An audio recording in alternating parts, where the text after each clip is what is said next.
Monsieur le maire, bienvenue dans C'est-à-dire. Vous avez présenté le budget primitif 2025 lors du dernier conseil municipal. Les dépenses par habitant à Gennevilliers sont nettement supérieures aux villes comparables. Comment est-ce que vous justifiez cet écart et quels bénéfices concrets pour les Gennevillois? Il y a deux éléments. Il y a d'une part un budget qui est plus élevé en ressources, grâce d'ailleurs aux politiques des municipalités précédentes qui ont attiré des entreprises et on a gardé ce matelas d'une fiscalité économique qui aujourd'hui est remboursée par l'État régulièrement. Donc ça, c'est ce qui explique l'importance de notre budget. Et après, c'est le choix d'infrastructures. On est une des villes qui a le plus d'infrastructures de toutes les villes environnantes en termes d'équipements par quartier. Je pense au gymnase, je pense aux équipements jeunesse, aux 3 BD, 3 médiathèques et des structures culturelles. Et puis c'est le choix de ne pas privatiser aussi qui fait qu'on a beaucoup de choses en interne et de gérer directement par la ville. Alors l'éducation et la culture sont des priorités claires de votre budget.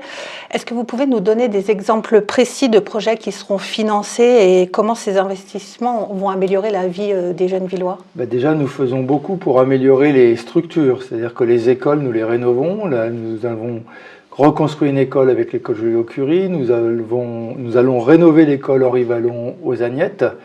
Et puis, nous avons beaucoup aussi d'investissements dans du fonctionnement. D'ailleurs, si les enseignants restent à Gennevilliers, c'est bien parce qu'ils trouvent qu'il y a des moyens supplémentaires ailleurs pour pouvoir mener leur travail. Je pense qu'on a été les premiers dans le département des Hauts-de-Seine à signer un contrat EAC, enseignement artistique et culturel dans l'école, les premiers immédiatement parce qu'on est intéressé par le sujet. Et donc, ça permet d'avoir des spectacles et que les enseignants puissent travailler à partir de ces spectacles pour augmenter des enjeux pédagogiques pour eux avec leurs élèves. Nous avons les CHAM, les classes nous avons des CHAM dans les 3 collèges, c'est-à-dire qui coûtent de l'argent à la ville, puisque il y a, entre les cours de danse, les cours de musique ou le lien avec le sport aussi qui se fait, c'est la ville qui finance aussi cela en partie. Et puis nous avons les équipements des enfants gratuits pour les élèves, nous avons les sorties comme les classes transplantées qui sont gratuites.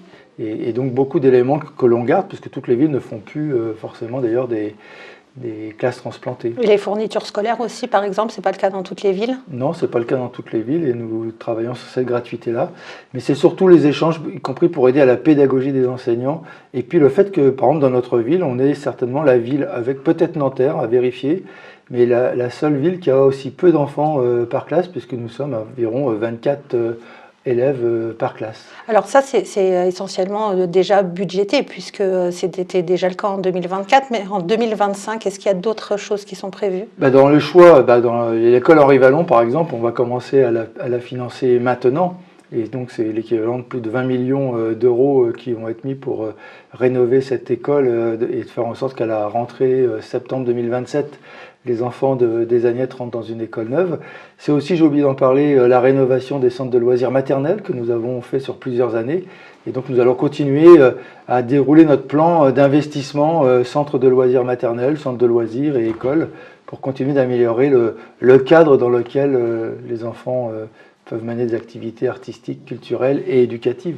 Alors, malgré les efforts que vous avez déjà fait l'an dernier sur l'investissement, il continue d'augmenter. Comment comptez-vous inverser cette tendance à long terme et sans toucher à la qualité des services publics? Alors, sur l'investissement, on a un plan, une programmation pluriannuelle de l'investissement. Donc, on a été obligé, en fonction des baisses de budget adoptées par l'État, de l'étaler un peu plus. Mais nous continuons à le travailler pour répondre aux besoins des habitants. Après, sur le prochain mandat, je pense qu'on aura moins à dépenser en nouvel équipement, hormis ceux qui sont décidés. Je pense à la nouvelle école pour le nouveau quartier au Chantraine. Par contre, nous aurons beaucoup plus d'investissements à faire pour la rénovation énergétique et climatique. Et donc là, ça va demander aussi beaucoup d'argent. Alors ça, c'est pour l'investissement, mais au niveau du fonctionnement? Sur le fonctionnement, nous essayons de garder les activités que l'on mène. On doit faire des choix aussi de toute façon face à la montée des coûts, notamment je pense aux coûts énergétiques et autres, de faire en sorte que l'on maîtrise mieux notre masse salariale et donc de faire en sorte qu'il y ait des créations d'emplois là où il y en a besoin, mais qu'on arrive à en supprimer ou ne pas remplacer les départs en retraite là où il y en a moins besoin. Faire des choix aussi sur des activités. Pour la première fois cette année, nous avons dû réfléchir à des limitations ou arrêts d'activités. Je prends le carnaval, on a diminué son budget. Trésor de banlieue, la ville qui participe quasiment plus financièrement. On a travaillé à ce que les entreprises financent. Et puis nous avons aussi des salariés qui travaillent à aller chercher les subventions, ce qui nous permet d'essayer de compenser, même si nos partenaires, je pense aux collectivités locales comme le département et la région, sont aussi touchés par les baisses de recettes. On arrête là, on se retrouve dans 2 semaines dans C'est-à-dire.